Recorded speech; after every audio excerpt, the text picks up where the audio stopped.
Hello दोस्तों, स्वागत है हमारे YouTube चैनल फैक्ट हब में। तो दोस्तों, हम बात कर रहे हैं मिस्टर विशुराज के बारे में, जो आजकल सोशल मीडिया में छाए हुए हैं। जहां देखो वहां विशुराज का ही चर्चा हो रहा है। तो दोस्तों, मेहनत ही कुछ चीज़ें होती हैं जो बहुत ही कम लोगों को पता होता है। अगर इतनी मेहनत और लगन से काम किया जाए तो हर कोई विशुराज बन जाएगा। तो दोस्तों, विशुराज बनना है तो आज से मेहनत और लगन से काम करिए। दोस्तों, विशुराज आज से 4 साल पहले कुछ नहीं थे।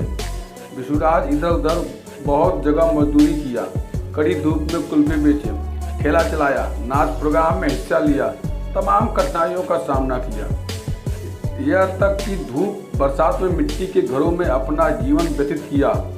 तो दोस्तों, अपने परिवार का पेट भरने के लिए हर तरह का मजदूरी किया करते थे और पैसे लाते थे, तब जाकर उनके घर में भोजन बनता था।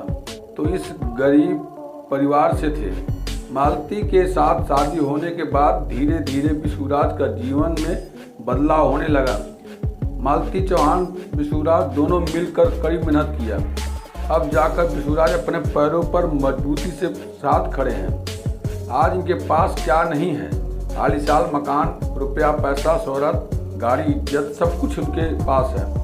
और आज विशुराज को लोग बड़े इज्जत के साथ नाम लेकर बुलाते हैं। तो दोस्तों, वीडियो कैसा लगा कमेंट करके ज़रूर बताएं और चैनल को सब्सक्राइब जरूर करें। धन्यवाद।